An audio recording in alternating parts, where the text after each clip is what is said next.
E a ideia desse papo hoje aqui é muito mais dar um olhar do conjunto da obra desses pensadores, deste pensamento determinado e as suas consequências no nosso dia a dia. Eu vejo que hoje, e isso acontece muito comigo todos os dias, a gente entra no Facebook, você entra na sua timeline, você acessa um jornal, um periódico, e a gente vê um mundo de abundância de estímulos e de informações desencontradas. É tudo muito fragmentado. No meio desse fragmento todo, a nossa intuição capta, às vezes, algumas ligações. Você fala, pô, mas esse evento aqui conversa com aquele, e esse se conecta com o outro. E esta fragmentação, eu não acredito que ela seja, de modo algum, algo do acaso. Ela faz parte de uma estrutura, de um pensamento, que a gente vai ver daqui a pouco, a sua origem. E ele, neste caos todo, ele também está organizado para atingir um determinado fim. Então, sem maiores delongas, falando aqui um pouco sobre essa origem desse pensamento que nos dias de hoje a gente chama de pensamento esquerdista. Então o ano é 1300, as universidades estão surgindo. As universidades, se por um lado elas foram uma grande invenção, e uma invenção completamente original, que nasceu na Europa cristã, ela também trouxe algum ônus para a história do homem. Ela fez com que o crescimento técnico ele encontrasse uma velocidade como nunca antes. Ao mesmo tempo, ele relativizou bastante o conceito da verdade. Até o surgimento das universidades, o conceito da verdade para as pessoas era algo mais ou menos claro. São Tomás de Aquino havia dito que a verdade era uma relação, era uma adequação entre o intelecto e o objeto. E a verdade, ela estava nesta relação entre o meu intelecto e aquilo que eu enxergo. Então a verdade não está nem somente nos objetos, nem somente dentro de mim, mas ele começa nos objetos e ele termina na minha consciência. Esse era o conceito de verdade. E é interessante notar que os escolásticos e todos os estudantes daquele período, eles faziam aquela devoção pela causa da verdade, não para terem um emprego melhor, não para serem reconhecidos como tal, mas por uma vocação de vida. Para os gregos, na época de Sócrates, de Platão, de Aristóteles, a meta da filosofia e da educação era elevar a mente humana até as suas máximas possibilidades. Quando chega na época da escolástica, entra um degrau a mais nessa meta da educação e da filosofia, que era, além de elevar a mente humana ao máximo das suas possibilidades, mas também adicionava a meta de se contemplar a verdade. E a contemplação é uma experiência pessoal que você tem com o mundo à sua volta, com os objetos. Quando chega às universidades, o padrão de verdade começa a decair. Por quê? Porque aparece essa figura do diploma. Nenhum escolástico, São Tomás de Aquino não tinha um pedaço de papel dizendo que ele era um grande doutor, nem Hugo de São Vítor, nem Bernardo de Claraval e nem Santo Agostinho. Ninguém precisou de um pedaço de papel. Eles simplesmente conheciam muito, e estudavam muito, e devotavam a sua vida porque entendiam que aquilo era a sua vocação. Com as universidades surge o diploma. O diploma, na verdade, ele era uma autorização para que um docente de filosofia pudesse ensinar em qualquer parte do mundo. Então, foi a primeira carteirada da história. Se eu chegava, eu vou falar aqui, mas eu tenho esse papel, eu posso falar.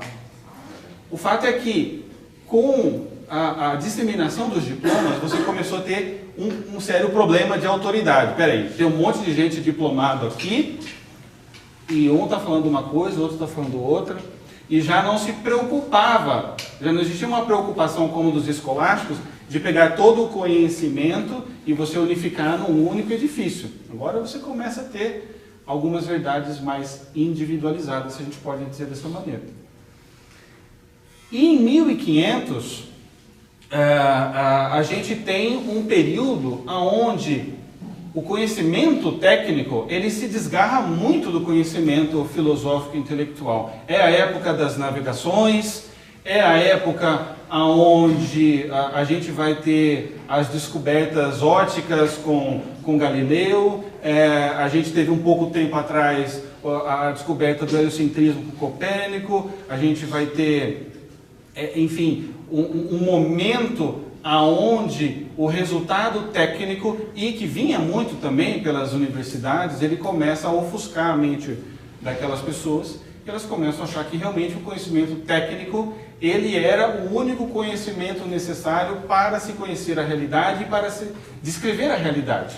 E isso foi muito acentuado com Newton. Newton, eu não vou poder entrar muito profundamente em cada um desses autores, porque a gente não vence aqui, mas Newton, ele fazia parte dessa corrente que nasceu um pouco com Descartes, de que a ideia dele é de que por trás do mundo, do universo, existia como que uma mecânica. Existiam leis que se pareciam um pouco com aquelas máquinas que estavam sendo inventadas pelo homem, e que uma vez que nós descobríssemos as leis internas desses movimentos, nós poderíamos não só sermos capazes de entender o mundo à nossa volta, mas até de alguma maneira de assumir o controle dessas leis, das leis do universo. E aí surge a ideia do mecanicismo newtoniano. E de fato, Newton, quando ele escreve a sua publicação principal, ele escreve com o nome de uma filosofia. Mas era uma filosofia bem matemática. E o fato era uma leitura difícil num período onde os sábios antigos agora estavam preocupados em dar aulas. E realmente você não tinha muitas pessoas disponíveis para confrontar aquelas teses. Né? O Leibniz dizia, olha, isso não faz sentido, essa lei de que existe um espaço que existe por si mesmo, um tempo que ele é eterno. E o Newton dizia, sim, mas faz sentido, eu faço a conta aqui e dá certo. Na verdade, a gente já estava vivendo um momento de grande deterioração do intelecto humano, embora a técnica estava muito pujante. Logo que Newton escreveu a respeito das suas leis, especialmente a questão do espaço e do tempo, houve uma grande discussão na época, mas a questão não ficou muito fechada. Quando Kant surge, Kant ele vê que as ciências dependiam muito de que as teses de Newton estivessem corretas. Tanto que ele recebeu uma grande aproximação dos iluministas, que logo depois que ele divulgou a sua primeira crítica à razão humana. E a tentativa de Kant foi, se o Newton ele está certo, quer dizer, se existe realmente, se o mundo e a realidade está moldada num espaço e no tempo, o ser humano faz parte do mundo e a mente humana está dentro do mundo também. Então, se é dessa maneira, como eu tenho certeza de que quando eu estou vendo o mundo, eu estou vendo realmente o mundo como ele é? Então, Kant ele fez uma transmutação da física newtoniana para dentro da mente humana. No fundo, as três grandes obras do Kant eram obras que buscavam trazer as consequências lógicas daquela tese, que não conseguia ainda ser provada por Newton, para o campo da intelecção humana. Na verdade, se você olhar Kant, você pode enxergá-lo como um grande autor da psicologia humana. Então ele vai tentar desvendar como funcionam os pensamentos, como funciona a percepção humana.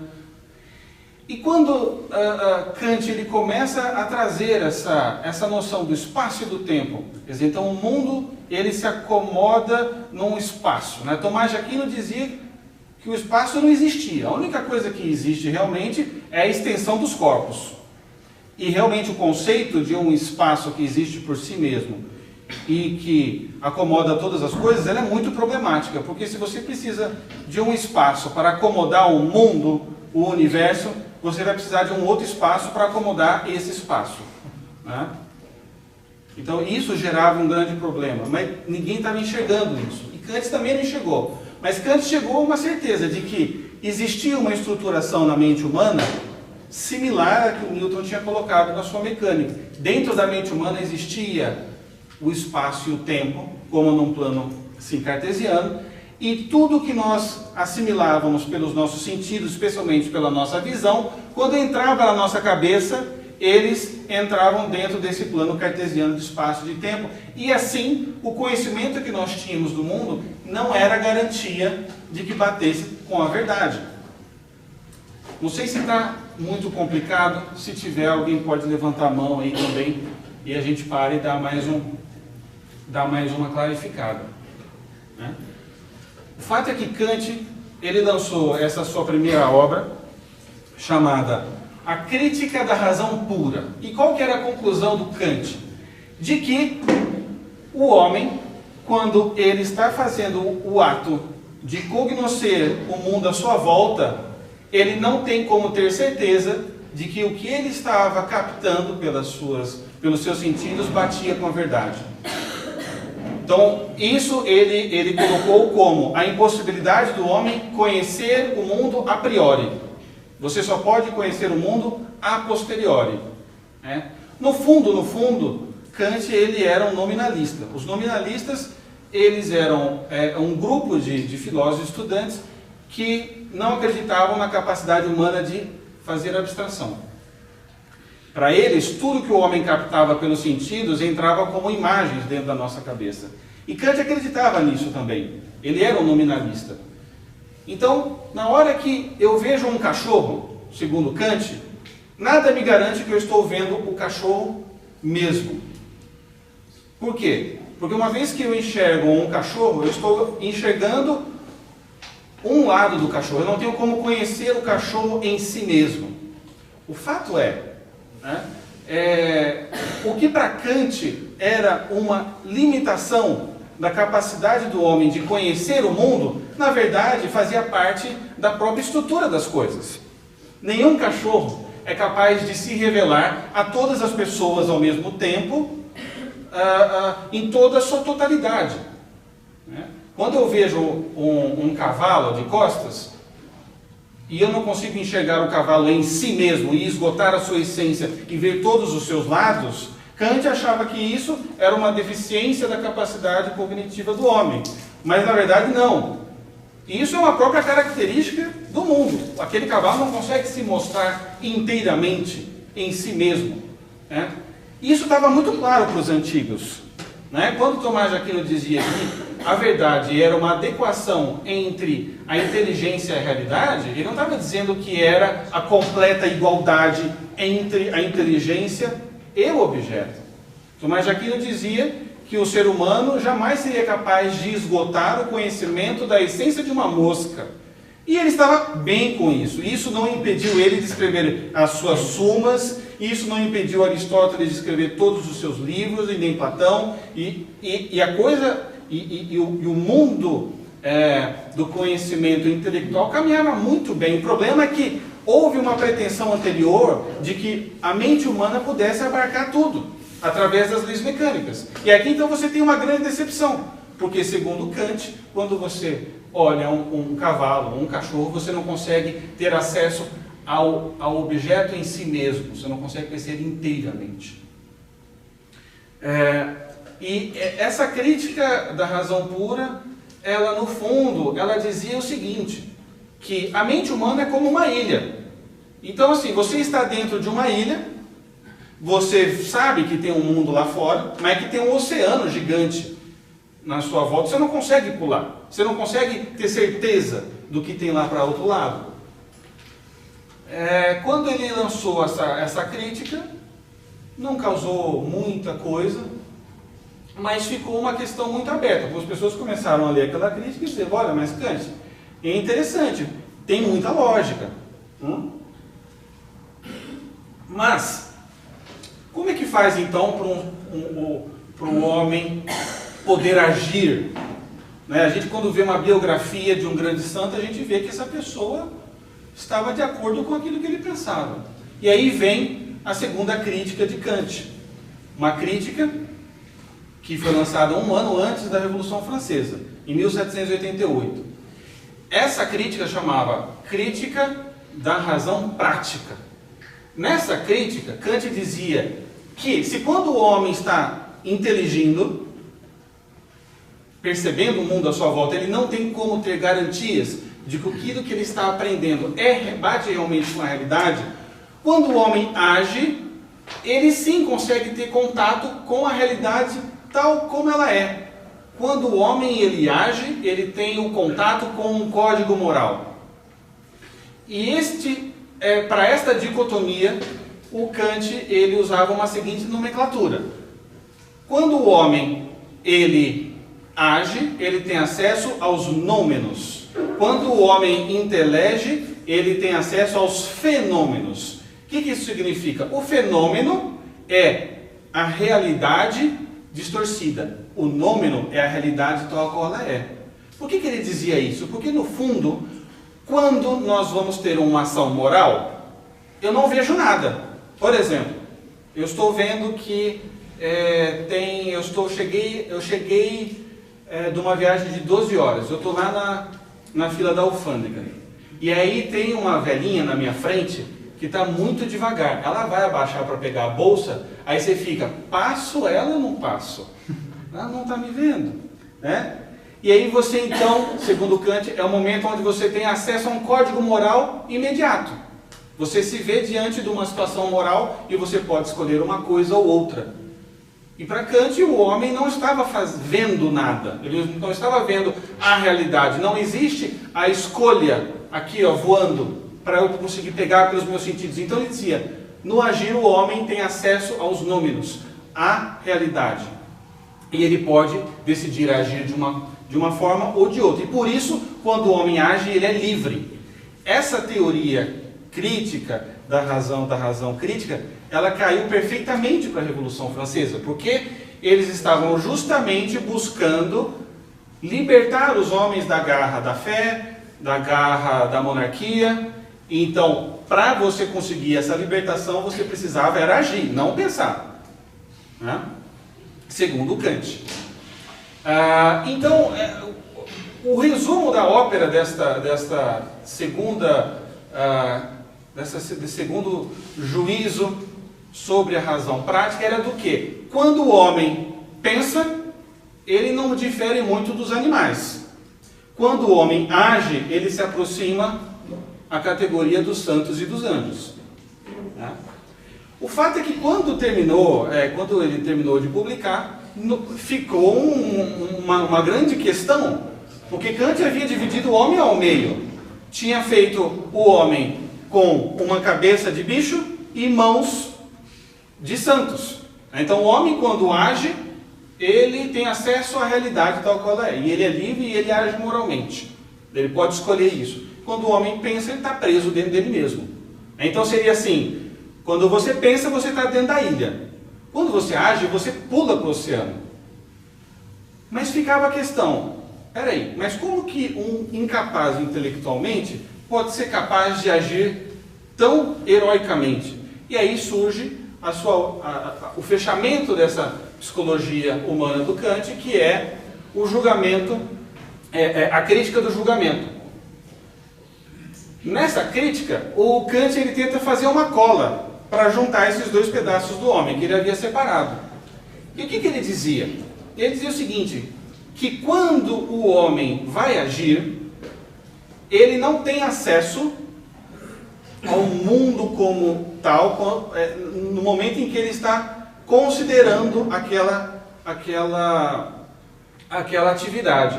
Apenas quando ele escolhe e age.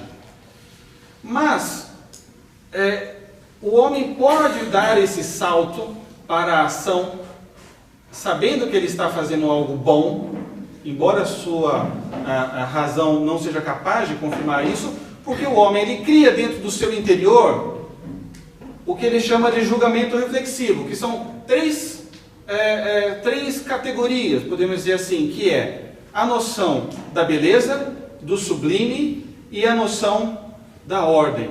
Então, o ser humano, dentro de si, ele tem noções do que é bonito, do que é feio. Ele vai construindo ao longo da sua vida noções do que é o sublime, do que é aquilo que é adorável, desejável, daquilo que é amável e daquilo que é detestável. E ele também vai construindo ao longo da sua vida uma ideia do que seja uma ordem e do que seja uma desordem. Então, quando você vai agir, você confere se aquela tua escolha se encaixa nessas três características da beleza, da sublimidade e da ordem. Então, nesse momento, Kant diz, pronto, fechou. Aqui eu consegui traçar, eu consegui salvar o Newton, salvei a ciência, ao mesmo tempo eu descobri como funciona a psicologia humana. Só que os discípulos de Kant, isso tudo aqui se chama o idealismo filosófico alemão.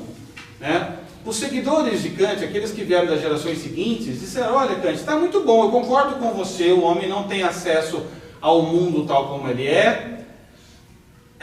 o homem não é capaz de alcançar a verdade, mas ele é capaz de agir moralmente, então isso significa que quando o homem age, ele é mais nobre do que quando ele pensa. É claro que isso tem consequências até aos nossos dias de hoje. Hoje, quando a gente vê, por exemplo, quando a gente lê, por exemplo, o Saul Alinsky, a gente vê que aquilo é um manual de ativismo. Aquilo, no fundo, se apoia numa ideia de que o agir é a parte nobre, é a picanha do ser humano. É a parte premium do ser humano. E o inteligir é uma coisa um pouco perdida em si mesmo. E não só em Saul Alinsky, mas em muitas outras áreas. Logo depois de Kant, a gente vê o idealismo alemão seguindo as premissas e os pressupostos dados por Kant, como Fichte e Schelling. Eles vão desenvolver essa ideia, e a gente não vai entrar neles, porque não daria tempo aqui. O meu cronômetro ele é implacável. Mas o fato é que, algumas décadas depois, surge na Prússia um filósofo chamado Hegel. Quem já ouviu falar de Hegel aqui? Só para eu saber. Uau, é a vantagem de ser o último palestrante, Todo mundo sabe tudo. Ótimo. Hegel, ele fica desolado com aquela herança da filosofia do idealismo alemão. Porque ele concorda com Kant de que o homem, pela sua limitação cognitiva, não consegue ter acesso à verdade. Nesse momento, dá muito claro para Hegel que o conceito de verdade, ele é a igualdade entre a minha inteligência e o objeto, a igualdade. Mas Hegel ele via essa dificuldade. Entre a minha inteligência e essa garrafa de água Bonafonte, muito gostosa, refrescante, existe o meu conhecimento. O meu conhecimento é como o filtro do ar-condicionado do meu carro. Então, assim, entre eu e o ar gelado tem um filtro. Então, esse filtro, ele distorce o ar gelado. O meu conhecimento, ele age de uma maneira parecida, segundo esse idealismo alemão. Quando eu vejo essa garrafa Bonafonte, na verdade, eu estou vendo o conhecimento da garrafa Bonafonte, não a garrafa Bonafonte em si. E isso geraria um grande problema, porque, no fundo, a consequência disso é de que a verdade não existe. Ou, se ela existe, eu não posso ter acesso a ela. Eu só tenho o agir moral. Lembrando, quando o homem pensa, ele é uma ilha. Quando ele age, ele se joga pela ilha. Como ele sabe para onde nadar? Porque ele cria dentro de si as categorias de beleza, de sublimidade e de ordem. Quando eu era criança, eu ia no... Eu sou de Presidente Prudente, exterior de São Paulo. E quando eu era muito pequeno, eu ia lá no Pruden Shopping. Lá todas as lojas são Pruden alguma coisa, né? Então tem o Pruden Tênis, tem o Pruden Sorvete, tem o Pruden Carros e tem o Pruden Shopping. E eu ia lá no Pruden Shopping e tinha um jogo lá chamado Afterburn, que era um jogo de caças de avião. E eu ficava louco para jogar aquilo. Era caro, mas a minha mãe financiava ali meio escondido e eu ia jogar lá.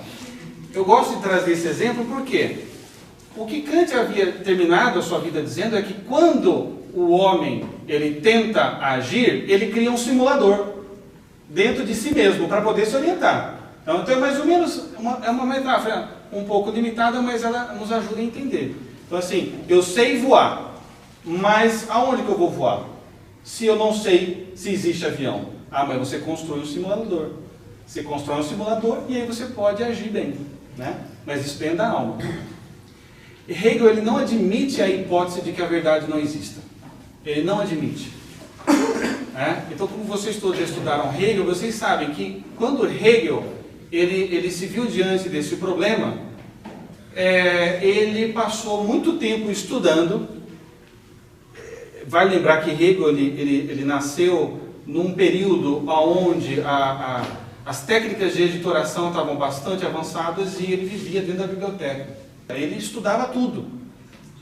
O fato é que ele estudou realmente o pensamento antigo, ele pulou os medievais e dedicou boa parte da vida dele com os filósofos modernos. E ele começou a reparar que existia uma grande contradição entre esses filósofos. Um dizia uma coisa, outro dizia outra. Na época dos medievais não era assim. Existia um acréscimo, aquele edifício de conhecimento. Mas na época moderna existia uma disputa, né? Então cada um tinha seu diploma, o conhecimento já servia como uma forma de ter uma vida melhor, né? Kant dava aula, por exemplo, tinha lá o seu salário, né? Na época os escolásticos não tinham salário, eles viviam realmente para aquilo. Então o Hegel ele começou a ver que o conhecimento dele estava sendo construído na base daquilo que os antigos colocavam que era a dialética. O que é a dialética? A dialética, como vista por Sócrates, por Platão e por Aristóteles, era um método para você chegar a verdades mais ou menos firmes sobre qualquer coisa, né? Então, por exemplo, eu estou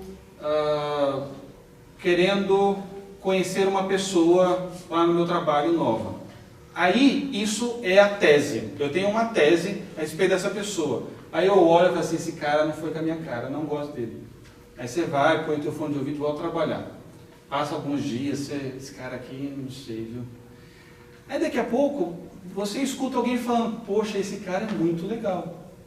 Aí você para e você se depara com uma antítese, que é o quê? Que é o contrário daquela tua primeira ideia. Aí, talvez esse cara seja legal mesmo.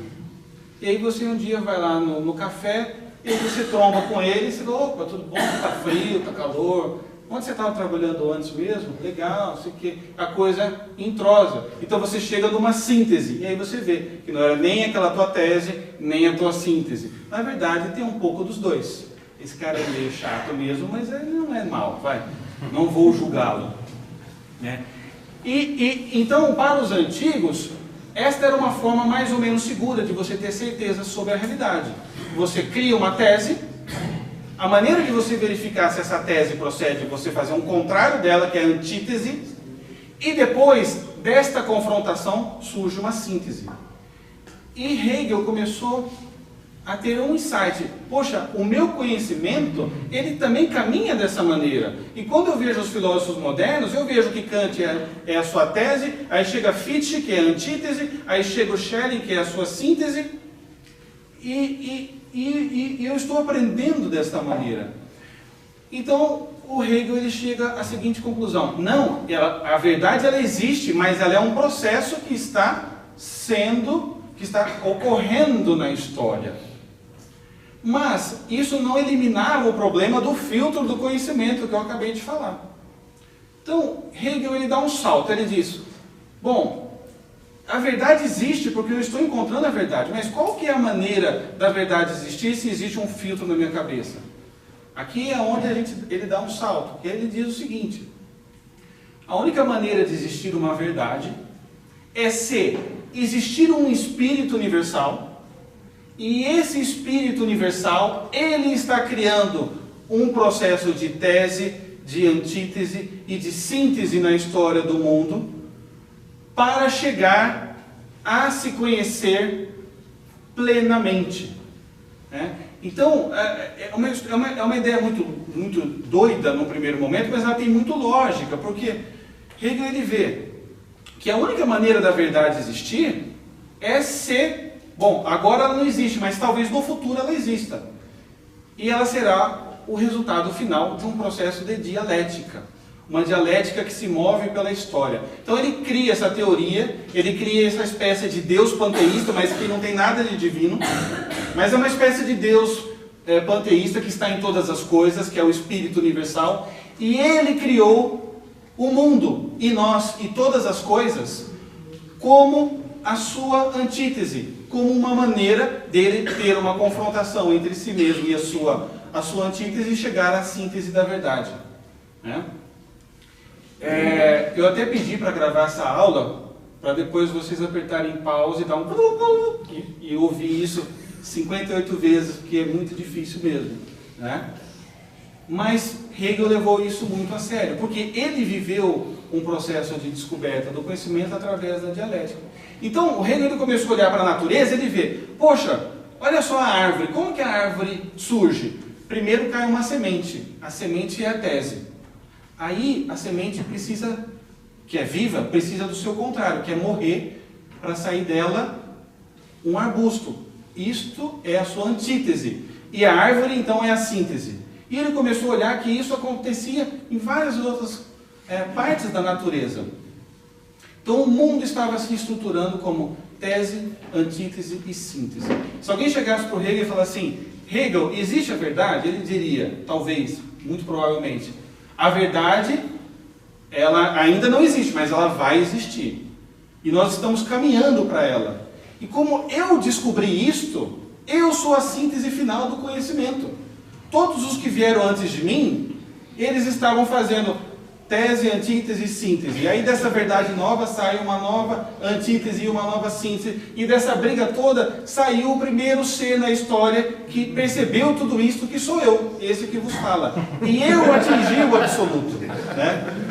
Eu atingi o absoluto. No fundo, existem alguns autores até que afirmam que Hegel ele bebia muito de alguns autores esotéricos, né? Talvez bebesse também por fora, né? Mas tem muita lógica, quer dizer, a verdade ela não existe porque eu tenho o problema do conhecimento, mas se existir um ente superior que está procurando se conhecer em todas as coisas, e todas as vezes que eu, Silvio, Rodrigo, toda vez que você descobre um assunto novo e que você faz um processo dialético para chegar a uma verdade, você está ajudando o Espírito Universal a conhecer mais do mundo. Né? Quando a gente ouve a palavra alien, o que significa alien? Né? É um outro, é alguém que não sou eu, é alguém fora de mim. O que é o conceito da alienação para Hegel? É o seguinte, existe um Espírito Universal que no começo de tudo, ele não sabia de si mesmo, então ele se alienou, ele criou um outro eu. Ele criou o mundo, o cosmos e todas as coisas. E desta alienação, ele está buscando se reconhecer neste ente que ele pensa que está fora dele, mas na verdade é ele mesmo. E quando ele se reincorpora, ele atinge um grau muito alto de consciência. Este outro não é outro, sou eu estou consciente disso. Então, não existirá diferença entre a inteligência do Espírito Universal e todas as coisas, porque todas as coisas fazem parte dele mesmo. né? Então aqui foi quando Hegel conseguiu matar a charada. É verdade, não tem como o ser humano, pelo seu conhecimento, descobrir a verdade. Mas se existir um espírito universal que faça a igualdade entre a sua inteligência e tudo, ele é tudo, e ele está num processo de dialética, de autoconhecimento. E todas as vezes que nós estudamos e passamos por um método que eu descrevi no meu livro chamado Fenomenologia do Espírito, então um dia o Espírito Universal vai ter a sua consciência e nós chegaremos à verdade final e ao absoluto. Esta era uma teoria muito complicada, mas muito sofisticada. Ninguém pode dizer o Hegel de que ele tinha preguiça. Ele pegou o enigma de Kant e ele deu uma solução para a verdade existir.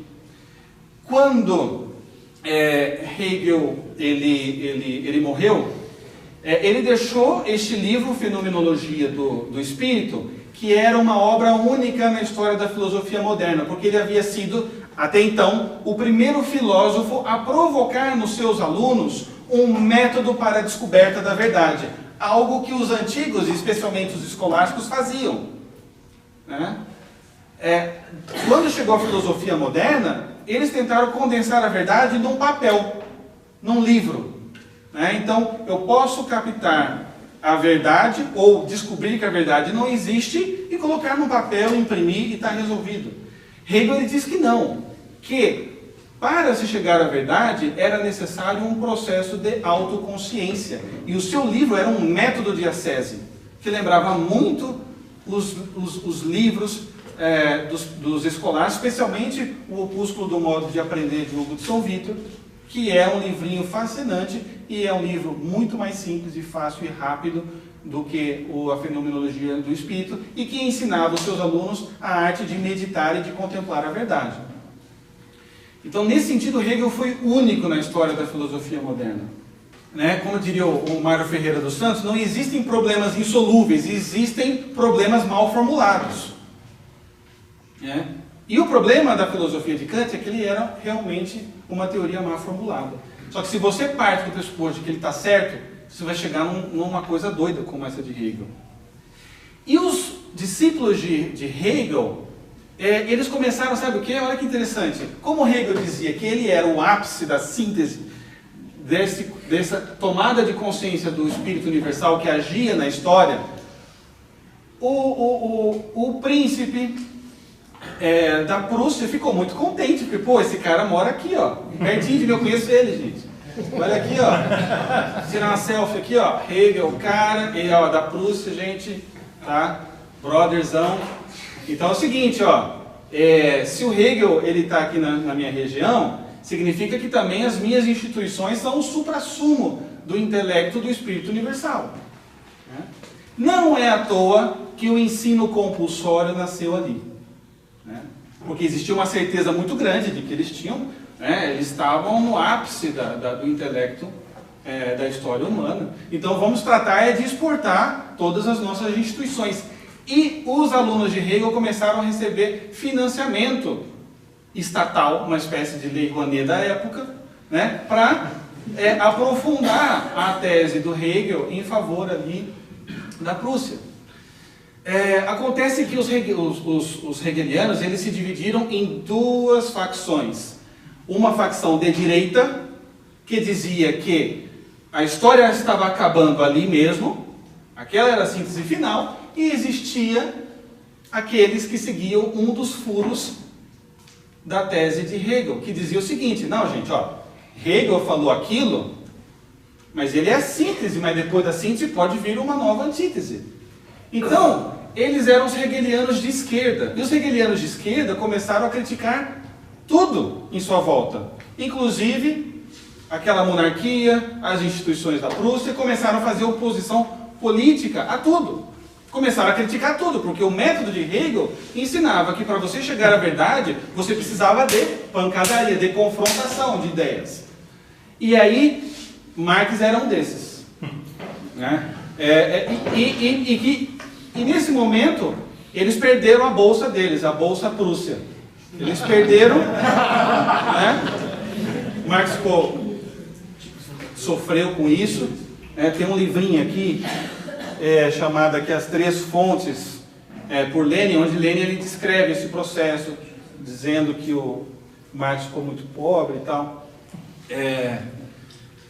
Enfim. Entre esses hegelianos de esquerda existia um que se destacou. Ele não tem tanto peso na história do pensamento moderno, mas Marx o tornou notório, chamado Feuerbach.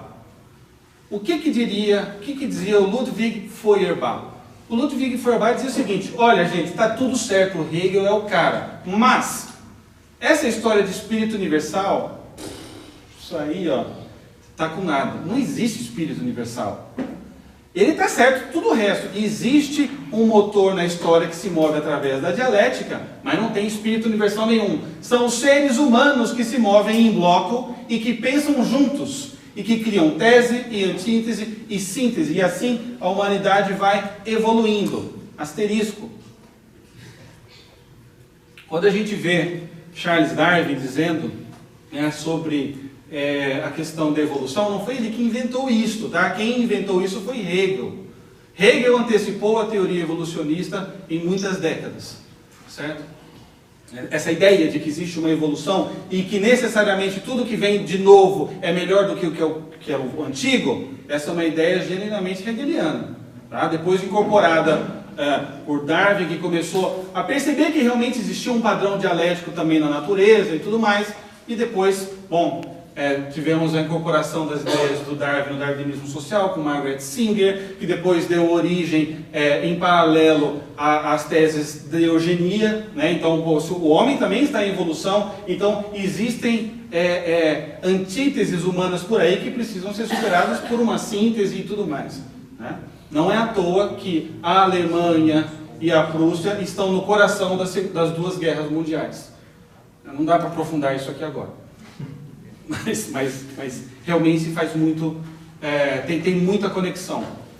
E eu estava falando sobre Feuerbach. Feuerbach escreveu um livro que se chamava A Essência do Cristianismo, onde Feuerbach dizia o seguinte, que no fundo a religião cristã, e Hegel, parênteses, Hegel ele dizia que a religião cristã era a penúltima etapa da evolução da dialética no mundo. Ele era o último, mas a religião cristã era boa também. Era a penúltima, mas medalha de prata para a religião cristã. Não dá para pontua, tudo mais, tá bom. O que acontece? O Feuerbach, ele dizia que, tira o espírito universal, o que existe a humanidade se move em bloco. E a humanidade se alienou como espírito universal e criou um outro seu, que é a noção de Deus. E nessa noção de Deus, o homem projetou todas os seus anseios de pureza, de misericórdia, de bondade. Ele criou um ser que personificava tudo aquilo que o homem queria ser, mas não conseguia. Mas que havia chegado o tempo do homem atingir um grau de consciência tão grande a ponto de que ele poderia gerar uma síntese do cristianismo, incorporar toda a antropologia cristã e seguir em frente. Não precisa mais de religião cristã, porque isso é uma alienação do homem, né? Feuerbach, ele se dizia materialista, ele era ateu. Quando Marx ficou sabendo do ensaio, deste ensaio da essência do cristianismo do Ludwig Feuerbach, eles tiveram um embate. Porque Marx dizia, você, Feuerbach, você é ateu coisa nenhuma. Sabe por quê? Porque você acredita na ideia de que existe um mundo externo. Não existe um mundo externo. Você não leu o Kant?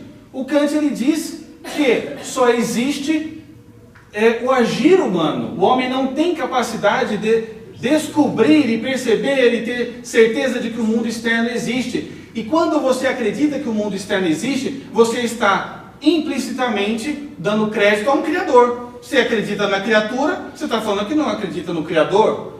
Ou Feuerbach, você está errado, isso não é materialismo. Eu sei o que é o materialismo. O materialismo, no fundo, é que não existe mundo externo. Só existe o agir, só existe a ação humana. Só é possível chegar à verdade, se é que ela existe, quando o homem age, não quando o homem pensa. E vocês, hegelianos de esquerda, vocês estão pensando demais. Chega de pensar. E quando o Marx ele começa a aprofundar essa crítica, asterisco, o Marx ele estudou praticamente 10 anos sobre Hegel. Então ele sabia do que ele estava falando, né? Antes do Marx ele publicar o Manifesto do Partido Comunista, ele tinha tido uma vida ativa de filósofo, né? Normalmente as pessoas pensam em Marx apenas como o escritor do Capital, né? Essa, na verdade, é a segunda fase do Marx. O Marx teve uma fase anterior, que foi uma fase de 10 anos estudando filosofia, levantando teses sobre Epicuro, e depois ele teve uma terceira fase, onde ele vai se debruçar na praxis contra a origem do capitalismo, que a gente vai deixar para a última parte, que já está chegando. E nesta segunda fase, o Marx havia realmente se debruçado sobre a economia. Tá? Ele passou a maior parte do tempo dele escrevendo o Capital. Ele nem terminou o Capital. Quem terminou foi o melhor amigo dele, o Engels. Mas nessa primeira fase, houve esse embate entre o Marx e o Feuerbach. E então ele disse: Feuerbach, você está errado. O meu materialismo histórico, dialético, é que é o verdadeiro, porque eu não acredito nem em Criador e nem em criatura, e nem em mundo externo. É aqui que Marx ele redefine o ser humano. Se até aquele momento ainda persistia alguma ideia, alguma concepção de que o ser humano ele era um animal racional, Marx ele vai dizer que não, que o homem não é um animal racional. O homem ele é um homo faber, ele é um animal que faz. Ele é um animal que produz instrumentos de trabalho. Por quê? O instrumento de trabalho ele é o agir do homem. Então, no fundo, o Marx ele ficou preso à ideia do Kant, e aí ele adicionou o componente dialético do Hegel, quando ele misturou o componente do não existe mundo exterior com a dialética de Hegel, mas sem o espírito, sem a ideia, sem o intelecto, onde ele enxergou que, no fundo, o motor da história é a luta de classes. Existe sim uma dialética que move o mundo, mas esta dialética que move o mundo, ela não é das ideias, ela é da luta entre senhor feudal e servo, entre aristocracia e camponês, entre burguês e trabalhador. Esta é a verdadeira dialética do mundo, é a dialética possível de nós realmente captarmos, porque ela é fruto do agir humano, né? Eu me lembro quando eu era adolescente, eu estudava para o vestibular a dialética materialista histórica de Marx, né? Eu não entendia nada. Eu fui entender faz alguns meses. Como é que o Marx chegou a essa conclusão agindo? Esse é um dos furos dele. No fundo, se você pegar a história intelectual do Marx, é um caso muito crasso de paralaxe cognitiva. Então você sai da sua mente e você enxerga o mundo fora de si mesmo. Então você cria uma teoria que se aplica a todos menos a você, né? Então, sim, isso existe, esse furo totalmente. Isso é uma coisa que eu ia colocar no final. Marx, não, obrigado. Está prestando atenção mais do que qualquer um aqui, né? Então, realmente, o Marx, ele chega nessa conclusão através do intelecto, não fabricando um machadinho ou uma linha de produção, né? Quer dizer, mas, enfim, uma época onde o conceito de verdade foi modificada para um conceito subjetivo, né? Quer dizer, até hoje a gente vê isso, isso aí é a sua verdade, hein? Quer dizer, a verdade não pode ser verificada, né, pelo modelo kantiano. E Hegel e Marx, eles prosseguem isso. Aqui Marx ele pega uma parte do Kant, uma parte de Hegel, e ele define, no fundo, que a história se move com uma dialética de luta de classes. E aí, tem muita gente que acha que o Marx, ele queria fazer a revolução, mas não era bem assim. O Marx, ele anteviu a revolução, porque ele estava vendo que estava tendo lutas de classe ao longo de toda a história. É claro que é uma visão super parcial, que desconsidera todas as associações livres que existiram na história do mundo, né? Mas ele escolhe essa parte, né? Hegel havia também tratado um pouco sobre isso, né? E ele diz que, então, aquele momento presente era aquele silêncio antes da próxima onda. E a próxima onda era uma revolução do proletariado. O proletariado, ele faria a síntese de toda aquela situação de tese e antítese que se personificava na luta de classes. Então, quando Marx ele escreve o seu manifesto do Partido Comunista, no fundo ele está querendo aumentar o grau de conscientização dos operários. Vocês estão alienados, vocês não sabem. Eu sei, então estou aqui para avisá-los. O capitalismo, pelas suas próprias contradições internas, ele irá ser demolido. Ele será demolido. E vocês são o último estágio da humanidade. Lá no fundo. Eu só nunca vi nenhum comunista de verdade defendendo o capitalismo ao máximo para que ele possa encontrar suas próprias contradições e se erodir. Porque, pelo ponto de vista filosófico, teria que ser isso que teria que ser feito. Claro. Deixar o capitalismo ao máximo para que pelas contradições dele acabassem. Isso. Não, mas são muitos os que pensam assim. E a gente já vai chegar nisso agora, né? Logo depois que Marx ele morre, ele deixa algumas obras inacabadas, que serão concluídas pelo Engels. E o fato foi que, naquele momento, logo após a morte do Marx, o marxismo ele se dividiu basicamente em duas correntes.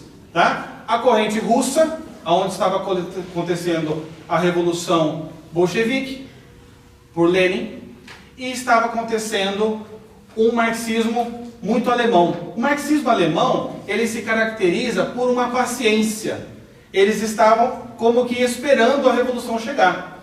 E quando Marx escreveu os seus textos, realmente a Europa estava vivendo um momento de grande convulsão. Eles achavam que esta revolução final estava na iminência de acontecer. Então eles precisavam, no fundo, aumentar o grau de consciência dos operários e avisá-los, vai chegar. E podemos acelerar esse processo. Podemos acelerar esse processo se todos tomarem consciência, né? O que aconteceu foi que esses pensadores marxistas que iam para a Rússia, eles chegaram lá, eles não viram uma ditadura do proletariado. Eles viram só uma ditadura. Eles viram sangue nas ruas. Eles viram destruição.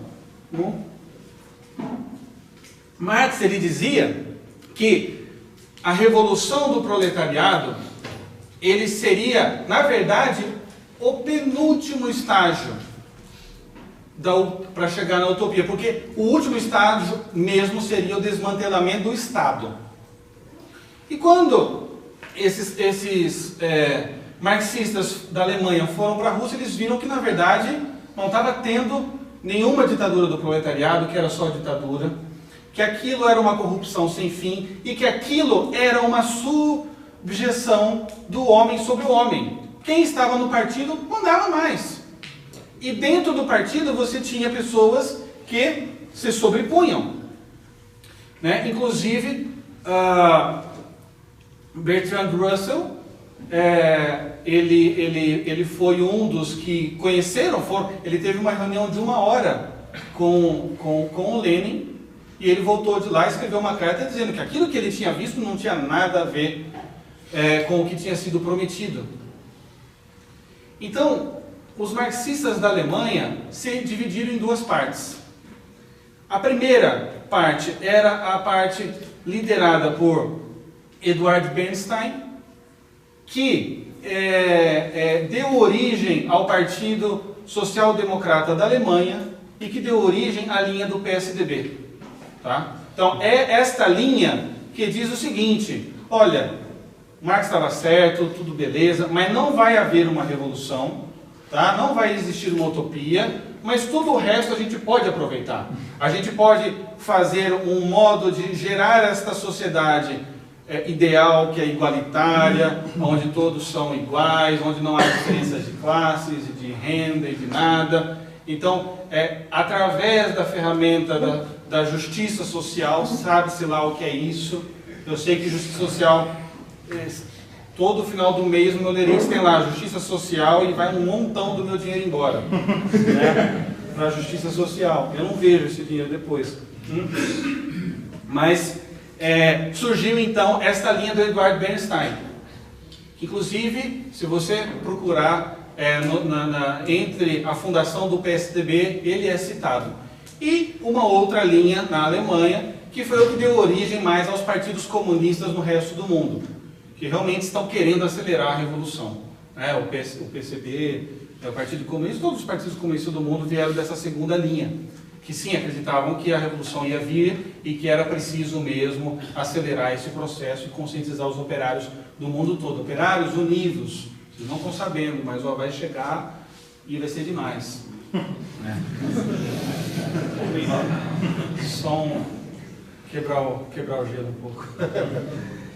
Bom, esse é um momento importante na história do pensamento marxista, porque Marx havia identificado, né, que realmente o homem ele só se realiza na praxis, e numa praxis praxis significa prática, né? Então chega de filosofar, agora é a hora da praxis, é a hora de fazer. Vamos colocar em obra o aceleramento da dialética histórica. Vamos conscientizar os operários e vamos para essa utopia. Quando chegou em 1922, Marx já tinha morrido, o Engels tinha ido na casa do Marx, encontrou lá alguns manuscritos, ele terminou algumas das obras, ele terminou o Capital, ele terminou um livrinho que ninguém conhecia, que não havia sido editado, que remontava a sua primeira fase, que se chama 11 Teses sobre Ludwig Feuerbach. Ele usava aquilo para orientação pessoal, onde ele usou aquilo para orientar a sua linha intelectual. E Engels também terminou um livro chamado A Origem da Família, da Propriedade Privada e do Estado. E em 1920 surge esta figura muito importante, chamada Felix Weil. O Felix Weil, ele era filho de um industrial alemão, que era dono de um distribuidor internacional de grãos. E numa das viagens, o pai do Felix Weil veio para a Argentina, e o Felix Weil nasceu ali na Argentina, então ele era metade alemão, descendência, e metade argentino. Quando o Felix Weil ele volta para a Alemanha, ele se encontra com aquela situação, né? Então a utopia marxista é algo desejável, na Rússia não está dando certo, obviamente, né? Era uma época onde existia uma grande desilusão do marxismo por parte do braço russo, mas o braço alemão estava meio que dormente, mas estava vivo ainda. E o Alex Weil, ele convida todos os grandes pensadores marxistas daquela época para fazer uma série de congressos anuais. Essa série de congressos anuais, eles serviriam como um modo de se gerar um programa para a aceleração e implementação do marxismo tal como Marx desejava. Uma das pessoas que vieram falar nesse primeiro congresso foi um sujeito chamado Karl Korsch. O Karl Korsch, ele havia estudado e se debruçado muito na primeira fase e na última fase dos escritos de Karl Marx. E ele percebeu o seguinte, gente, o Karl Marx ele dizia que para o mundo, para o homem chegar ao seu final brilhante, ele precisaria desmantelar o Estado. A gente está aqui tentando acelerar a revolução, mas esse é o penúltimo estágio. O último é o desmantelamento do Estado. E nós estamos vendo pela situação na Rússia que você pode até tomar o poder e socializar todos os meios de produção, e o Estado não cai. Isso é porque o Estado tem uma vida própria. O Estado foi fundado sob uma raiz má, que é a estrutura econômica de produção burguesa. Então, se nós derrubarmos o governo e tomarmos a economia, o Estado ainda vai segurar tudo aquilo, o status quo. Então, no fundo, a mensagem que Marx disse e ninguém pegou direito é que é preciso também desmantelar o Estado. Mas para desmantelar o Estado, nós precisamos atacar uma estrutura invisível do Estado, a subestrutura. É uma estrutura que a gente não vê, mas que dá sustentação ao Estado e à produção burguesa dos meios de produção. Né? Então, o Karl Korsch, ele joga a luz para um campo que ainda ninguém tinha percebido muito, que não estava tanto mais na organização de sindicatos, da formação de grupos de revolucionários operários, mas num programa de atividade voltado para um campo mais amplo do que só a das linhas de montagem de fábrica. Porque eu posso tomar a fábrica, mas ainda vai sobrar o direito, vai sobrar a filosofia, vai sobrar as instituições universitárias, vai sobrar as artes, vai sobrar um mundo ainda. Então nós temos que trabalhar também neste campo. Quando o Felix veio e escutou isso, ele ficou assim, embasbacado. Ele disse, pronto, não precisa de mais nenhum congresso. O que esse sujeito falou é isso mesmo que nós temos que fazer. Então é o seguinte, quando a gente começa, né? E desta reunião surgiu a ideia, então, de se fazer um grupo de estudos para se aprofundar as ideias do Karl Korsch. E foi aí a fundação do Instituto de Pesquisas Sociológicas de Frankfurt, que depois foi conveniada à Universidade de Frankfurt e depois foi apelidada de a Escola de Frankfurt. O Felix veio, ele tinha algum dinheiro, ele não era nenhum Bill Gates, mas ele fez um aporte inicial. Ele calculou o seguinte, então o professor, ele tem 12 salários por ano. Então, eu vou dar um aporte que é o correspondente a 60 anos de aula de um professor e vocês montam esse instituto. Com esse dinheiro, eles contrataram os primeiros professores, montaram uma biblioteca gigantesca sobre estudos marxistas e sociológicos e se iniciou a Escola de Frankfurt. Nesse primeiro momento, a Escola de Frankfurt tinha um problema, porque a maior parte dos seus professores, eles não tinham diplomações e titularizações que o governo exigia. Então, muitos estudavam enquanto davam aula, né? E então houve uma primeira fase onde o diretor da Escola de Frankfurt, ele era um bom marxista, mas ele acreditava mais na linha da espera, vamos esperar, né? Ele não acreditava tanto no programa do Karl Korsch. Quando esse professor ele se aposentou, entrou esse sujeito chamado Max Horkheimer.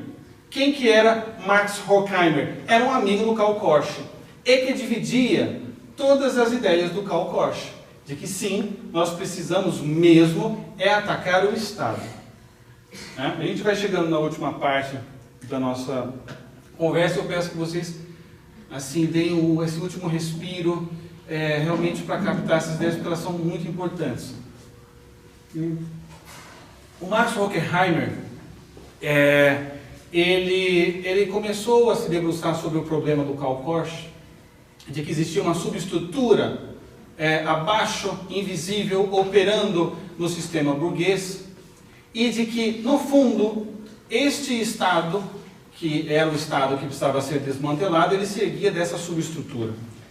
E ele chegou a uma conclusão de que o Estado, ele se mantinha de pé, porque por baixo do Estado existia uma cultura que foi construída ao longo dos séculos e dos milênios sobre um modo de pensar burguês, capitalista. Então, não só nós somos bons marxistas quando nós focamos na tomada do poder econômico e na ditadura do proletariado, mas também quando nós ajudamos a desmantelar toda a cultura. E o que faz a cultura? A cultura ela se faz pelas artes, pela religião, pela família, pela filosofia, pelo direito, pelas instituições intermediárias, que ele identifica 3 instituições intermediárias entre o Estado e o indivíduo, que seria a escola, a igreja e a família. Isso deveria ser muito atacado, porque se a gente não derruba a cultura segura o Estado, e aí não tem utopia. E o Horkheim, ele começou a estudar, mas como que nós podemos desenvolver um trabalho para a destruição da cultura? Através da famigerada teoria crítica. Hoje tem muita escola que diz assim, olha, aqui na minha escola a gente ajuda os alunos a pensarem, a gente ensina eles a pensarem. Ah, é? Mas como? Através da teoria crítica. A gente ensina eles que eles têm que criticar tudo. Isso, você tem que exercer o pensamento crítico. Então, você exercendo o pensamento crítico, meu amigo, você está obedecendo o Mark Horkheimer sem saber. Porque ele é o inventor da teoria crítica. Ele escreveu um livro chamado Teoria Tradicional e Teoria Crítica, onde ele diz que todas as teorias tradicionais, baseadas no intelecto e no antigo modo de pensar burguês, que para ele era tipo tudo que eu não concordo, né? Tudo isso era ideologia, porque era uma invenção, o homem não tem acesso à realidade, isso é uma ideologia. Só que se nós começarmos a questionar as pessoas a respeito de suas culturas, esta cultura dissolve como gelo debaixo do sol. A cultura não subsiste à crítica, segundo Max Horkheimer. E Max Horkheimer vai mais a fundo. E ele tenta ver qual a melhor maneira de exercer a teoria crítica, né? Ele começa a enxergar que, no fundo, o que segura o Estado é a cultura. O que segura a cultura são todas as instituições, todo o legado antigo, e por baixo disso tudo existia o que ele chamava de autoridade. O Horkheimer, ele dizia que a autoridade era a interiorização da violência estatal, que não dava liberdade para que pessoas discordassem dos meios de produção capitalista. Então, o autoritarismo era, em última análise, o que impedia a dissolução da cultura, né? Então ele vai escrever um livro chamado Autoridade e Família. Este é um livro que precisa ser traduzido para o português e feita uma análise crítica em cima dela, aos moldes que o Horkheimer ensinou. Não existe ainda, né? Mas esse é um livro que ele praticamente é a pedra fundamental do programa da Escola de Frankfurt. Qual? Autoridade e Família. Não, sim, mas não tem em português. Vocês vão achar em inglês. Authority and Family. Exatamente isso. Tem em espanhol também, que é mais fácil. Tá? E no livro Autoridade e Família, o Horkheimer, ele começa a olhar para uma coisa curiosa. Ele percebeu que na história da humanidade, todas as vezes que o homem buscava escapar de uma autoridade, ele caía numa autoridade ainda maior. Então ele falou assim, olha, na Reforma Protestante, as pessoas queriam, Martinho Lutero queria se livrar da autoridade do Papa. Então eles fizeram a Revolução Protestante. Mas aí eles caíram numa autoridade ainda pior, porque agora eles caíram na autoridade direta de Deus. Eles não podem mais falar que é culpa do Papa. Agora é eles e Deus direto. Mas aí, quando aqueles protestantes, eles começaram a fugir da autoridade deles, caíram numa autoridade ainda pior, que era a autoridade dos empresários. Agora eles têm que trabalhar 17 horas por dia, 7 dias por semana. Quando eles eram católicos, nos estados papais, qualquer pessoa que tinha fome e não tinha casa, podia plantar e fazer uma horta no estado papal, e ele sobrevivia. Agora, ele não tem mais nada. Se ele não trabalha e não produz, ele morre de fome. Então ele começou a perceber que toda vez que o homem buscava fugir de uma autoridade, ele caía numa autoridade pior, e ele tinha saudade da anterior. Aqui é interessante notar que ele não coloca o seguinte, mas aí quando o proletariado buscou fugir do autoritarismo do empresário, ele caiu nas mãos do Lenin. Isso ele não fala. Isso ele não fala. Ele para ali, tá? Então, mas ele percebeu que tinha esse padrão, que funcionava ali para aqueles exemplos. Então ele falou, a raiz que segura a cultura está na autoridade. Mas da onde vem a autoridade? E aqui é onde ele chega no âmago da autoridade, no DNA da autoridade. Né? Então assim, ele viu que tem um corpo que se chama Estado. Aí ele passou o bisturi e viu que lá tinha uns órgãos, que era a cultura. Aí ele pegou o microscópio e foi dentro do sangue. Ele achou o DNA da cultura, que era o autoritarismo, que faz as pessoas acordarem de manhã e pensar assim, bom, hoje eu tenho que trabalhar. Eu não queria trabalhar, mas o trabalho dignifica o homem, então eu vou trabalhar. Para o Horkheimer, isto é a atividade da cultura e do autoritarismo, que no fundo era uma violência do Estado burguês interiorizado em forma de valores, de religião. Né? Então, para o Horkheimer, quando surgiu a primeira divisão de trabalho e começou a divisão do mundo em classes, esta cultura, para se manter no poder, foi criando valores, foi criando estruturas, uma religião que incentiva as pessoas a trabalharem, para se dignificarem, e foi modelando a maneira como as pessoas pensam. Então, como o Estado não pode descer o cacetete em todo mundo e obrigar elas para irem para as fábricas, porque o Estado não tem como abarcar esse tanto de violência, ele cria um terrorismo psicológico nessas outras instituições, que fazem parte da cultura. E o autoritarismo, ele reside em todas elas. Mas da onde vem o autoritarismo? E aí quando o Horkheimer ele diz, o autoritarismo ele vem da família monogâmica e indissolúvel entre homem e mulher e seus filhos. Eu trouxe aqui umas citações do Autoridade e Família que eu traduzi para ajudar a gente a discorrer essa última etapa, porque ela é uma etapa bastante importante para a nossa conversa.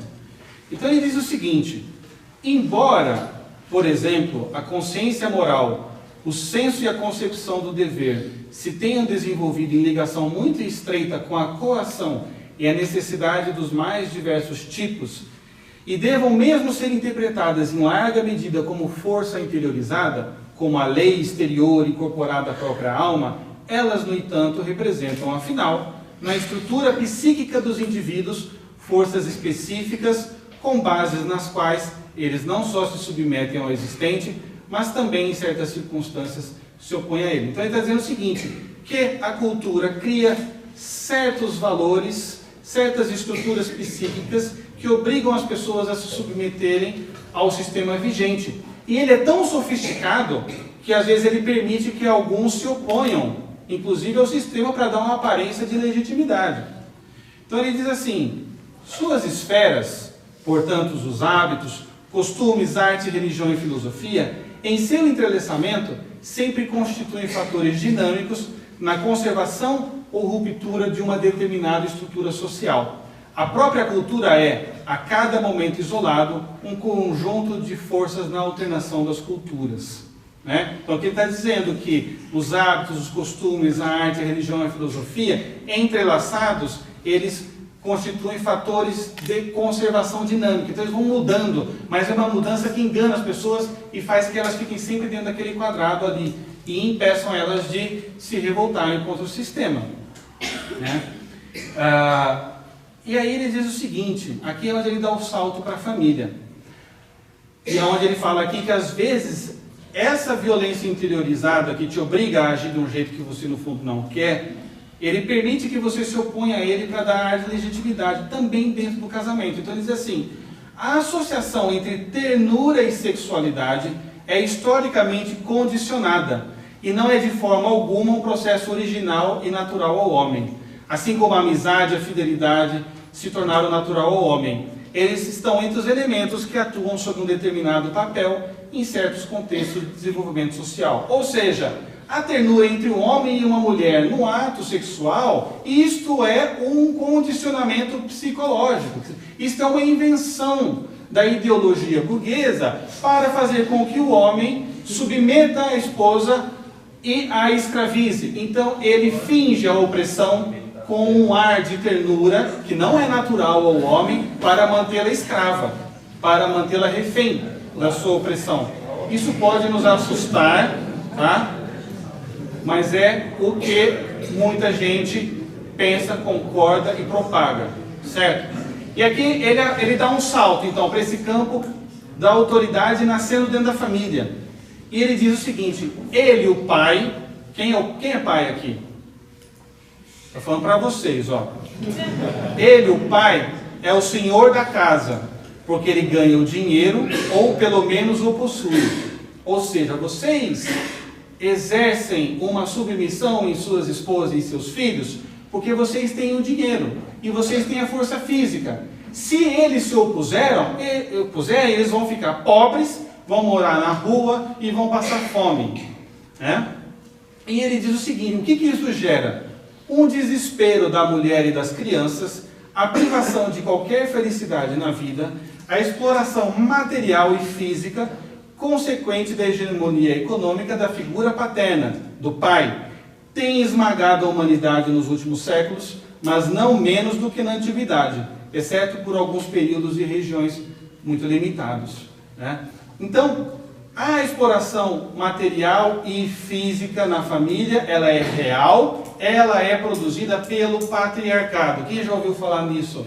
O patriarcado e o matriarcado. Esse é o momento onde isso ganha mais força na história, esta ideia. E ele vai desenvolvendo. Eu deixei todas as citações para o final, porque assim, é onde a maior parte das pessoas não acreditam, né? Então vamos lendo aqui.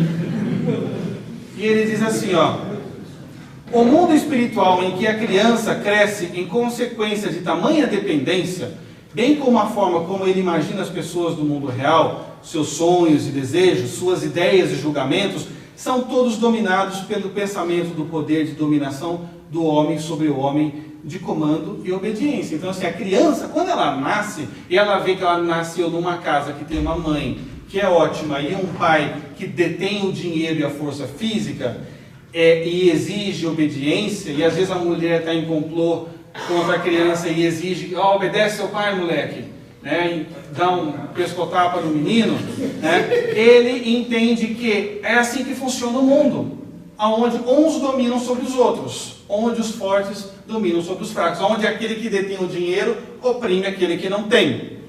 E ele continua: a educação na família é, sem dúvida, a preparação mais eficiente para tal tipo de redenção da vontade individual. Ou seja, a educação familiar, ele é um mal para a criança, porque ele está ensinando a criança a baixar a cabeça para o pai e para a mãe, a ter responsabilidade, a querer arranjar um trabalho. Ó, meu moleque, você estuda, você tem que ser alguém na vida, e se você não for, eu vou te chutar aqui de casa, você vai engraxar sapato, hein? Então você estuda que você vai ter que arranjar um trabalho. Então assim, desde criança que o menininho está pensando: nossa, realmente eu preciso me preparar para ser produtivo. Então ele diz assim: enquanto não houver uma mudança decisiva na estrutura básica da vida social na cultura moderna, a família continuará a exercitar sua função indispensável de produção de personalidades especificamente orientadas para o autoritarismo. Então, todo filho de pai e de mãe monogâmicos, indissolúveis, né? E se for cristão, então é levado à 10ª potência, estão gerando cidadãos que têm vontades rendidas e tipos que estão orientados para se submeter ao autoritarismo e, óbvio, nunca se rebelar. E aí não vai ter revolução nunca. Ou a gente ataca isso, ou esqueça, não tem como destruir a cultura e o Estado. E aí ele termina assim: através do autoritarismo do pai, os seres humanos que já estão dirigidos para buscar os erros dentro de si mesmo e não na estrutura social. Então você dá um castigo no teu filho, ele vai pensar assim: poxa, como eu sou ruim, poxa, não vou comer a balinha, eu preciso melhorar. Isso, ao longo dos anos, segundo o Horkheimer, vai condicionando a criança a jamais tentar encontrar os erros da sociedade. E isso mantém o status quo. Não é muito interessante o pensamento? Vocês podem dar risada, mas não podem dizer que esse cara aqui não é sofisticado. Vamos lá. Alguns segundos você já se preocupou para tentar explicar essa loucura? Sim. No final a gente vai ter umas vacinas aqui. Ó. Posso só deixar as perguntas para o final, só porque aqui tem gente que precisa ir embora e eu preciso dar o sprint aqui. Só um pouquinho, tá bom? Então, ele diz assim, o pai tem direito que a criança submeta a sua força, blá blá blá blá, vou pular aqui algumas citações. E olha só como ele é esperto, ele diz o seguinte, ó, todos os movimentos políticos e morais e religiosos sérios que tiveram como meta fortalecer a sociedade, viram claramente a função social da família. E viram a necessidade de fortalecer a família com todas as suas hipóteses. Ele sabe que a base da sociedade depende da família. Né? E ele diz, como que eles agiam, fortalecendo a família? Então, tomando medidas como proibir o comércio sexual extraconjugal, que para ele é óbvio que é ruim, né? Em estimular a propaganda e em procriar, em ter filhos, né? Esse pessoal que quer fortalecer a família e a sociedade quer ter filhos e quer educar os filhos. Vejam vocês, né? Que absurdo, né? E aí ele termina dizendo o seguinte: a mulher, ao se submeter ao casamento monogâmico, também está se submetendo à autoridade. E aí, exatamente por isso, a vida sexual do homem e da mulher se rodeia em secretos diante de suas crianças. E o filho é obrigado a experimentar uma ternura para com a mãe, aonde se proíbe da maneira mais rigorosa qualquer sexualidade. Então, o que ele está dizendo aqui? Que a ternura é a ideologia capitalista. Quando a mulher se submete ao marido, eles criam um ambiente de segredos sexuais. E isso gera uma ternura nos filhos. Então o filho olha para a mãe e vejam que absurdo, segundo Horkheimer. Tem um menino dentro da casa, ele vê uma mulher, que é a mãe dele, e ele não tem desejos sexuais pela mãe. Por quê? O pai é dono daquela mulher. Então, existe uma cultura de ternura dentro de casa entre os filhos, para com a mãe, para com os irmãos, que é uma violência interiorizada do sistema de produção vigente, aonde os homens dominam as mulheres. E aqui é onde ele traz, então, a ideia do matriarcado. Na verdade, a ideia do matriarcado não é dele. Essa ideia do matriarcado foi desenvolvida na primeira fase de produção filosófica do Marx, quando ele viu que existia realmente uma relação entre a origem do Estado burguês e a família, e na última fase.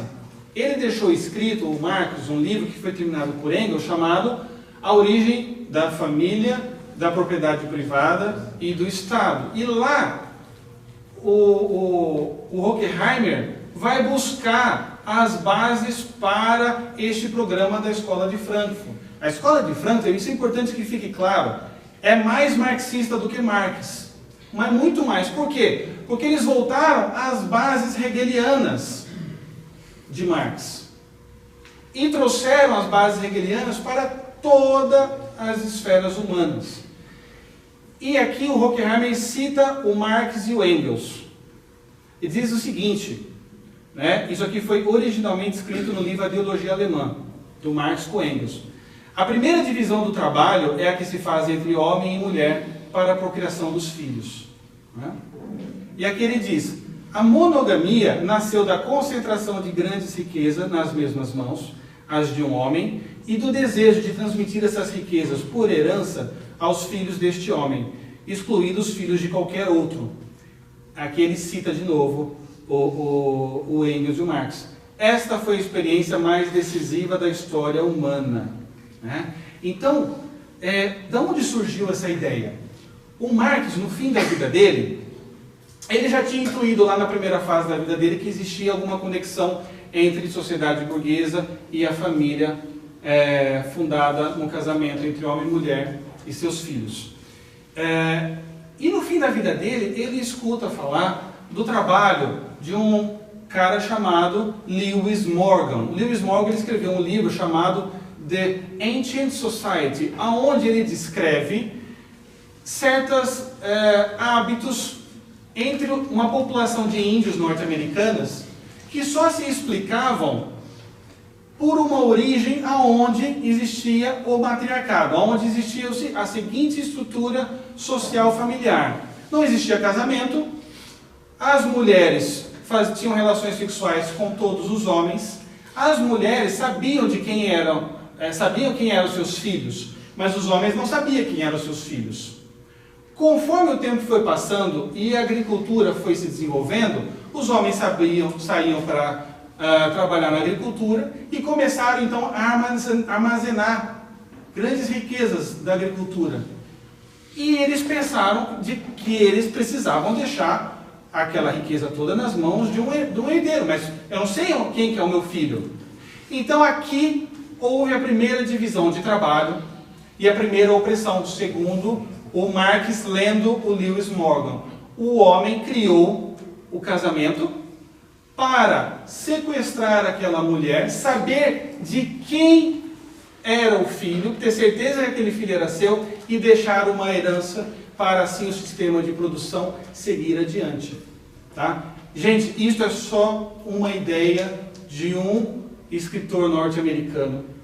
Esta ideia dele, não existem relatos antropológicos sérios que tragam evidências de que houve sequer algum dia na história humana onde existiu tal sociedade. O Aristóteles foi professor do Alexandre o Grande. Quando o Alexandre o Grande começou o seu projeto de conquista do mundo, o Aristóteles pediu para o Alexandre: vai me mandando tudo que você está conhecendo dessas culturas. Então o Aristóteles, ele percebe que a origem de todas as sociedades se dá por uma família que tem sucesso, uma família que tem mais virtude, que se mantém unida, que dá proteção para os outros. Então dessa primeira família surge uma comunidade, dessa comunidade sai uma vila, dali sai uma cidade e dali sai um estado. Isso sempre foi a ideia comum a respeito, né? Mas o Morgan, ele traz essa hipótese. O Morgan nem traz uma prova, assim, olha, eu vi que era assim. Era uma tese que fazia sentido para aqueles cacoetes daqueles índios norte-americanos. E o Marx, quando lê isso, ele fala: eu sabia, eu estava certo, a minha intuição estava correta. Houve um momento da humanidade que não tinha divisão de classes sociais, em que não existia divisão de trabalho, em que não existia opressão, né? E essa era a fase matriarcal. E o Max Horkheimer resgata e dá luz a este pensamento, né? Dizendo que realmente essa foi a experiência mais decisiva da história humana. E aqui ele diz, terminando: ela, a mãe e a irmã, nesse sistema, têm direito a sentimentos puros. Existe uma separação forçada pela mãe e muito mais pelo pai. Na medida em que a mulher se dobra sob a lei da família patriarcal, aumenta o autoritarismo. Ou seja, o autoritarismo, ele cresce toda vez que uma família se fortalece, toda vez que a família se afasta do modelo matriarcal, o autoritarismo, toda vez que ele se afasta, o autoritarismo cresce. Toda vez que ele se aproxima, o autoritarismo desaparece, né? Então, o Horkheimer, ele não traça assim, um programa do que fazer, mas ele identificou o DNA do problema todo, segundo toda essa lógica, né? Os discípulos e seguidores da Escola de Frankfurt são aqueles que vão desenvolver essas ideias. O Foucault, o Sartre, o Alterman e muitos outros, né? Isso foi mais ou menos 1930. Em 1950 começam as primeiras teorias dos direitos dos direitos reprodutivos e da mulher, na maneira como a gente vê hoje, né? Toda a ideia da emancipação feminina, de que ela tem que sair de casa mesmo, de que as crianças precisam ser educadas cada vez mais cedo, em tempo integral, compulsoriamente, querendo o pai ou não, né? Todas as ideias a respeito, por exemplo, a gente vê que o divórcio, ele foi implementado no Ocidente, não foi assim, com grandes disparidades, a coisa foi mais ou menos uniforme, mais ou menos junto. Então, todo este fomento, ele é um fruto direto da Escola de Frankfurt e desse texto da autoridade da família. Tá? O que é muito curioso é que o último parágrafo desse livro do Horkheimer, para a gente já encerrar, se refere justamente ao tema da educação. Da educação que a gente está enfrentando hoje, né? Do ensino ideologizado. O que ele diz? Na medida em que o capitalismo vai entrando em crise, cada vez menos a família poderá desempenhar o seu papel autoritário. Então, está dizendo o seguinte, né? Pouco a pouco, a família vai começar a se fragmentar. E ela não vai conseguir mais desempenhar o seu papel autoritário sobre as crianças. É isso que ele está dizendo. Como consequência, torna-se necessário, quer dizer, isso precisa acontecer, que o Estado cada vez mais assuma papéis no lugar da família. O Estado tem que assumir os filhos e assumir os papéis da família. O Estado tem que procurar produzir uma educação mais autoritária, é isso que ele está dizendo, ou pelo menos diminuir o papel que antes cabia à família e à igreja. Né? Então, o Platão, já vou encerrar e a gente já pergunta. O Platão, uma vez ele escreveu um texto dizendo assim, se perguntando, se existisse uma sociedade incorruptível onde fosse governado pelos sábios, seria possível alguma maneira de corromper essa sociedade? Porque se você for pagar uma propina, eles são sábios, eles amam a sabedoria, eles não querem dinheiro. Como é que se faz? E o Platão lhe dá a receita. Ele diz o seguinte, sim, é possível destruir uma sociedade dessa por uma leve alteração na educação. Então, a gente vê que no final das contas, hoje, após essa fase de grandes políticas, e o esquerdismo mundial adotou todas essas políticas de desintegração familiar, eu não estou dizendo aqui que quem se divorcia é mal, é errado, vai para o inferno, eu não estou fazendo nenhum julgamento de valor, esse é o programa deles, tá? Então, na medida em que este programa foi sendo adotado pelas esquerdas do mundo todo, seguidores da Escola de Frankfurt, a gente vê, ao mesmo tempo, um assédio cada vez maior do Estado a respeito da educação das crianças. Então, hoje, se vocês me perguntarem, Silvio, o que você diz então? Você está aí falando da esquerda, então você está dizendo que é para ser da direita, é para ser dos conservadores aí, desses caras aí que estão defendendo as coisas, tudo que existe de ruim no mundo, né? Eu vou dizer, não é isso. Você não tem que ser de direita ou conservador para desempenhar um papel fundamental diante desse cenário. A Madre Teresa de Calcutá, ela dizia uma frase, isso que essas grandes mentes, esses grandes santos, eles são geniais, porque a Madre Teresa de Calcutá, ela resumiu 1h40 que vocês estão sentados aqui numa frase, ela diz assim, quer a paz mundial, vá para casa e ame a família, né? Eu podia ter falado isso e já tinha ido embora faz tempo já. Mas é verdade, né? Hoje um papel fundamental de luta contra todo esse esquema é realmente a valorização da família. Então assim, você está de saco cheio da sua mulher, eu vou engolir esse saco, eu vou falar que ela é linda, eu vou comprar essa rosa aqui no semáforo, eu ajudo esse cara, já é uma distribuição de renda, e ela vai ficar super feliz. Eu não vou me divorciar, eu não vou fazer o jogo que eles querem. E quer saber mais? Eu vou educar os meus filhos. E quer saber mais? Eu vou chegar mais cedo. Ou melhor, eu vou ter um trabalho que paga um pouquinho menos para eu ter mais flexibilidade no meu dia a dia e ficar com os meus filhos. E eu vou educá-los junto com minha esposa. O paradigma da família anterior, da família cristã, ela é muito superior a qualquer tipo de ideologia política. Então, quando São Paulo ele diz lá, marido, amem suas esposas como Cristo amou a igreja, este é o programa da família. Então, marido, se você está pensando em oprimir a sua esposa, ame a sua esposa como Cristo amou a igreja. Cristo nunca xingou a igreja, nunca jogou a água nela, nunca gritou para assistir futebol, nunca Cristo nunca chegou para a igreja e falou assim, não, hoje eu não vou escutar você, que o trânsito estava complicado, né? Então, assim, nós temos um programa, sim, contra tudo isso, que é o fortalecimento da nossa própria família. E depois das famílias circundantes, e depois da educação. Então, por isso, esse projeto também da escola sem partido é fundamental, porque hoje tem muitas famílias que dependem do Estado para educar os seus filhos. Então nós não podemos permitir que o Estado faça levagem cerebral e ideológica e que ensine o meu filho a teoria crítica num processo que na verdade gera walking deads, né, zumbis. Porque quando você expõe uma criança durante 10, 15, 20 anos ao sistema da teoria crítica, ele fica realmente um zumbizinho. Porque você fala que isso é verdade, depois você fala que aquilo não é verdade, depois você fala que aquilo é verdade, depois você fala que aquilo não é verdade. E você ensina ele a criticar tudo. Então, você tem que criticar tudo. Critica o político, critica a família, a igreja, critica tudo, tudo, tudo. E se você critica tudo, é porque realmente não existe nada defensável. Então os seres humanos ficam muito facilmente manipuláveis.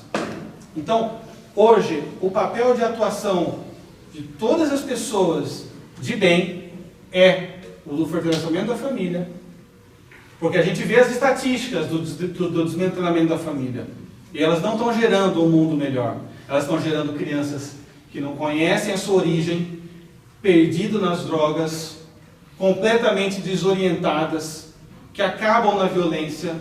Não tem nada de brilhante e de síntese histórica nisso, certo?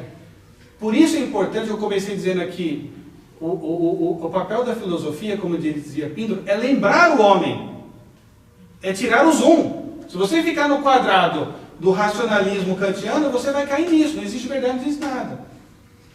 Então, alguém vai perguntar assim, poxa, mas como a gente resolve essa questão da verdade? Então, para terminar, São Tomás de Aquino, ele dizia que sim, o homem é capaz da verdade. E da verdade absoluta. Como? Através da abstração. Então, se você pensa assim, bom, eu não sei de nada, mas eu sei que algo existe, não estou dizendo o quê? Algo existe? Sim, algo existe. Não sei o quê, mas algo existe. Ok. Este algo que existe, ele tem movimento. Se ele não tem movimento, se mata. Porque você também não vai morrer, não existe movimento. Então você pode se matar, mas também não precisa se matar. Porque não sei se algo existe, então eu já estou me anulando. E depois nada se move, então não vai acontecer nada comigo. E em terceiro ponto, se eu tenho certeza de que algo existe e de que algo se move, eu sei que a verdade é possível ao homem. E aí eu posso chegar a uma metafísica onde eu vou procurar quem é que fez esse primeiro movimento.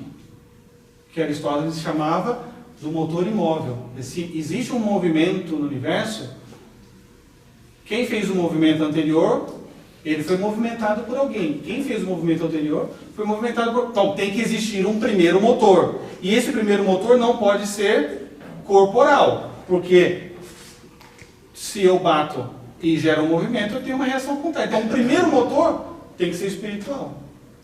Então, aqui eu consigo um programa de estudo para pensar na verdade, para contemplar a verdade e para daí, de cima para baixo, chegar a conclusões mais específicas, que hoje o mundo faz exatamente o contrário. Ele analisa o átomo e tenta explicar o mundo do átomo. Os antigos faziam exatamente o contrário. Eles enxergavam a verdade e aí eles desciam. Então, gente, eu queria agradecer vocês pela paciência, pelo comportamento espetacular. Vocês obedeceram ao meu autoritarismo aqui esse tempo todo, né? Eu ia jogar água aqui e vamos lá, a gente, não sei, são 10h06.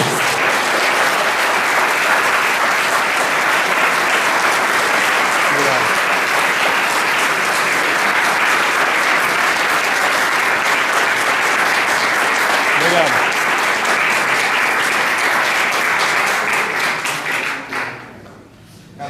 10h06. Já foi. Bom, Vocês fiquem à vontade, se alguém quiser realmente perguntar alguma coisa, eu vou estar aqui. Tem um livrinho tem um livro? que se chama Comunista na Família, em que a autora lá é de graça. Aliás, tem um monte de graça. Tem Batuquinho, e que fala justamente sobre isso. O processo que se chega para substituir a família pelo Estado na criação do... Sim, mas é isso aí. Tem material sobre isso. O problema é que a gente vê as coisas muito fragmentadas, a gente não tem essa coordenação geral. Eu trouxe aqui para vocês, para quem ficou desesperado, tem alguns livros aqui que eu sugiro. Roger Scruton, Pensadores da Nova Esquerda. Tá? Ele leu todos e trouxe o resumo de bandeja para vocês. Certo? E também trouxe refutações.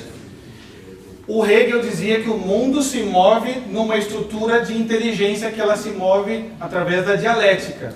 Para o Hegel só existe, a única estrutura mental humana é a dialética. Então tem um livro aqui, Aristóteles em Nova Perspectiva, que mostra que a psicologia humana, na verdade, não é só dialética. Ela também é poética, ela é retórica e ela é analítica também. A filosofia de Hegel, ela é rasa. Aristóteles em Nova Perspectiva. Tem um outro livrinho aqui que é muito pouco conhecido para aqueles que ficaram um pouco incomodados com a questão na parte da religião, que chama Fé, Verdade e Tolerância, que aonde o cardeal Ratzinger ele vai contextualizar todas as correntes do idealismo alemão com as questões de fé, da tolerância, do cristianismo muito atual, pouco conhecido, tá certo? E o Roger Scruton tem esse livro que todo mundo já viu, né? Como ser um conservador, onde ele vai explicar todas as linhas do conservadorismo.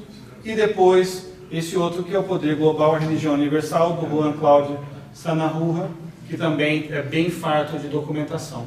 Tá certo? Aqui é um pequeno programa, para quem se interessar, pode começar por aqui. Beleza.